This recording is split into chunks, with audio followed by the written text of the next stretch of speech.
इस जंगल के सभी जेब्रा खेल रहे थे और खुशी खुशी रहा करते थे, क्योंकि बाकी खतरनाक जानवरों से बचने के लिए उन्होंने अपने चारों तरफ कांटों की दीवार बना रखी थी। इसीलिए वहाँ के सभी जेब्रा हंसी खुशी रहा करते थे। लेकिन वहाँ की सरदार की पत्नी एक बच्चे को जन्म देती है, जिसके बाद वो झुंड के सभी जेब्रा उसे देखने जाते हैं। और जब बच्चा सबके सामने आता है तो सब उसे देखकर चौंक जाते हैं, क्योंकि उसके आधे शरीर पर निशान रहता है और आधे शरीर पर नहीं, और ये सारे जेब्रा के लिए अपशगुन माना जाता है। और सभी जेब्रा अपने सरदार से कहते हैं कि आपका बेटा ही झुंड के लिए पनौती है, और ये भी कहते हैं कि इसकी वजह से हमारे पीने का पानी खत्म हो जाएगा और हमें बाहर जाना पड़ेगा। और ये सब सुनकर सरदार का बेटा काफी उदास हो जाता है और उसके माता पिता उसको समझाते हुए कहते हैं कि उनकी बातों पर ध्यान मत दो, ये बस अफवाह है। लेकिन समय बीतता है और अब कुंबा बड़ा हो गया है और वहाँ का पानी थोड़ा ही बचता है। एक दिन बाहर के कुछ जानवर कुंबा से पानी की भीख मांगते हैं। कुंबा वहाँ का थोड़ा सा रास्ता खोल देता है और बाहरी जानवर अंदर आने लगते हैं, जिसे देख सभी जेब्रा कुंबा पर बहुत ज्यादा गुस्सा हो जाते हैं और बाहरी जानवरों को फौरन वहाँ से निकालते हैं। लेकिन तभी एक टाइगर उन दोनों पर हमला कर देता है और इनके झुंड की ओर बढ़ता है। लेकिन कुंबा के पिता सही समय पर आकर इस रास्ते को जल्दी से बंद कर देते हैं और कुंबा को इस बात के लिए बहुत डांटते हैं। बाकी जानवर कुंबा के शरीर के आधे निशान का मजाक उड़ाते हैं और उस पर हंसते हैं, जिस वजह से कुंबा बहुत उदास हो जाता है। और तभी उसकी माँ उसको समझाती है कि उनकी बातों पर ध्यान मत दो। लेकिन कुंबा उनकी पूरी बात सुने बगैर ही चला जाता है और जब वापस लौटता है तो उसकी माँ दुनिया को छोड़ जा चुकी थी। दरअसल उसकी माँ बहुत दिनों से बीमार चल रही थी और जिससे कुंबा बहुत ज्यादा उदास हो जाता है, क्योंकि आखिरी वक्त में भी वो अपनी माँ की पूरी बात नहीं सुनी। वो भागते हुए अपने झुंड से दूर कांटों की दीवार से बाहर निकल जाता है, क्योंकि अब बस उसका एक ही मकसद है, उस जादुई नदी तक पहुंचना है, जो कि आखिरी वक्त में उसकी माँ ने उसे कहानी के तौर पर सुनाई थी। बाहर उसे एक जंगली कुत्ता मिलता है और कुंबा उस जंगली कुत्ते से जादुई नदी तक पहुंचने का रास्ता पूछता है। कुत्ता उसे अपना शिकार बनाने के लिए उससे कहता है कि मैं तुम्हें जादुई नदी तक पहुंचा सकता हूँ। वो दोनों जब आगे बढ़ते हैं तो उन्हें दो और जानवर मिलते हैं, एक शुतुरमुर्गा और एक मोटा हिरण। वो भी कुंबा की जादुई नदी की बात सुनकर उनके साथ सफर में निकल जाते हैं और वो जंगली कुत्ता उन्हें अपने झुंड के पास लेकर आता है ताकि वो उनका शिकार कर सके।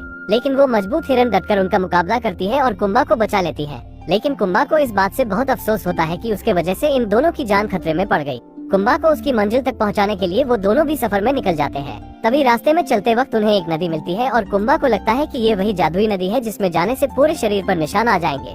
लेकिन उसमें जाने से उसका शरीर वैसा ही रहता है और वो समझ जाता है कि ये वो जादुई नदी नहीं है जिसकी उसे तलाश है। तभी जंगल में कुछ टूरिस्ट आते हैं और सभी जानवरों की तस्वीर लेने लगते हैं। जब टूरिस्ट की नजर उस आधे निशान वाले जेब्रा पर पड़ती है तो सभी उसे देखकर हैरान हो जाते हैं और उसे जू में ले जाने के लिए पकड़ने की कोशिश करते हैं और उसके चारों तरफ गाड़ियां लगा देते हैं और सामने की जगह छोड़ देते हैं। कुंबा उसी जगह से निकलने के लिए काफी तेजी से आगे बढ़ता है, लेकिन उसके सामने एक पिंजरे वाली ट्रक लगा दी जाती है जिसमें वो आकर कैद हो जाता है।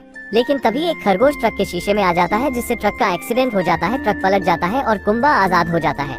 कुंबा उस खरगोश से जादुई नदी के बारे में पूछता है और खरगोश बताता है कि इसका जवाब तो बस ईगल ही दे सकता है, लेकिन उसके पास जाना मतलब खुद को उसके हवाले करना। और जब कुंबा और उसके दोनों दोस्त ईगल के इलाके में जैसे ही पहुंचते हैं तो वहाँ के सारे खरगोश उन्हें वापस लौटने के लिए कहते हैं और तभी उनके पास ईगल आ जाता है और कुंबा पर हमला कर देता है।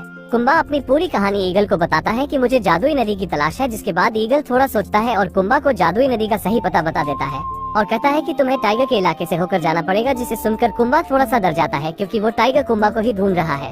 और वो तीनों उसी इलाके में पहुंच जाते हैं। कुंबा अपने दोस्तों से कहता है कि आगे का सफर मैं खुद तय करूंगा, क्योंकि कुंबा नहीं चाहता कि उसकी वजह से उसके दोस्त खतरे में पड़ जाए, और वो अकेला ही निकल जाता है। लेकिन उसी समय वो टाइगर भी आ जाता है और वो कुंबा को खाने के लिए इतना उतावला हो गया था कि बाकी जानवरों पर ध्यान ही नहीं दे रहा था। उसके दोस्त समझ जाते हैं कि कुंबा खतरे में है और वो टाइगर के पीछे जाते हैं और दूसरी तरफ कुंबा भूख प्यास और थकान के कारण गिरकर बेहोश हो जाता है। फिर कुंबा उसी जानवर को देखता है जिसकी मदद उन्होंने पानी पिलाकर की थी। वो जानवर कुंबा को कुछ खाने के लिए देते हैं, जिससे कुंबा को थोड़ी सी ताकत मिले। और इधर कुंबा के पिता को भी पता चल जाता है कि उसका बेटा जादुई नदी तक जाने का सफर तय कर रहा है, जिसकी उसकी माँ उसे कहानियाँ सुनाया करती थी। और उसके पिता ये जानकर बहुत खुश होते हैं और अपने साथियों के साथ कुंबा के पीछे निकल जाते हैं। और ये बात पूरे जंगल में फैल गई कि एक जेब्रा जादुई नदी की तलाश में खतरों का सामना करते हुए आगे बढ़ रहा था। कुंबा उस जगह तक पहुंच जाता है, लेकिन एक तेज तूफान आता है और बिजली गिरने की वजह से एक पेड़ में आग लग जाती है, जिससे वो पेड़ रास्ते में ही गिर जाता है। लेकिन कुंबा किसी भी तरह उसे पार कर लेता है और आगे जाने पर उसे गुफा मिलती है और उसमें जाकर देखता है तो एक नदी होती है और उसमें से रोशनी आ रही थी। वो समझ जाता है कि ये कहानी नहीं बल्कि सच में एक जादुई नदी है। वो देखता है कि दीवार पर कुछ चित्र बने होते हैं जो कि सबसे अलग जेब्रा का होता है, जिसके शरीर पर भी आधा काला निशान होता है और आधे पर नहीं, जो कि उसी के जैसा होता है। लेकिन तभी वही टाइगर आ जाता है जो कुंबा को खाना चाहता है। वो वही चित्र देखकर कहता है तुम सभी जेब्रा से अलग हो, मैं तुमको खाकर बहुत ताकतवर हो जाऊंगा। तभी कुंबा टाइगर से बचकर इधर उधर भागने लगता है और टाइगर कुंबा का पीछा करने लगता है। टाइगर के तेजी से टकराने की वजह से उस गुफा का कुछ हिस्सा टूटकर गिरने लगता है, क्योंकि वो गुफा बहुत पुरानी हो चुकी थी। कुछ ही समय में वो पूरी गुफा टूटकर बिखर जाती है और सारा पानी नीचे की ओर गिर जाता है। कुंबा और टाइगर एक ऊंची जगह पर होते हैं। कुंबा उसे समझाता है कि हमें लड़ने की बजाय एक दूसरे की मदद करनी चाहिए, तभी हम जिंदा बच पाएंगे। लेकिन वो टाइगर उसे खाना चाहता है और तभी वो उसकी तरफ बढ़ता है, जिससे वो पत्थर नीचे की ओर जाने लगता है और टाइगर भी नीचे गिर जाता है। वो पत्थर उसके ऊपर गिरने की वजह से वो मर जाता है। लेकिन तभी कुंबा भी नीचे पानी में गिर जाता है और उसे बाहर लाया जाता है। तो सभी जानवरों को लगता है कि कुंबा इस दुनिया में नहीं रहा। लेकिन बारिश होते ही कुंबा को होश आ जाता है और अब सभी जानवरों को ढेर सारा पानी मिल चुका है और उन्हें रहने के लिए एक नई जगह भी मिल चुकी थी।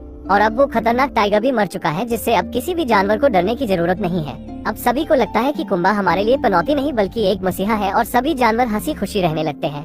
और इस मूवी की यहीं पर हैप्पी एंडिंग हो जाती है। दोस्तों, अगर यहाँ तक आ ही गए हो तो वीडियो को एक लाइक जरूर करें और भी ऐसी ही मूवी एक्सप्लेन वीडियो देखने के लिए चैनल को भी जरूर सब्सक्राइब करें। हम मिलेंगे आपको बहुत जल्द अगली ऐसी ही धमाकेदार वीडियो में। तब तक के लिए गुड बाय।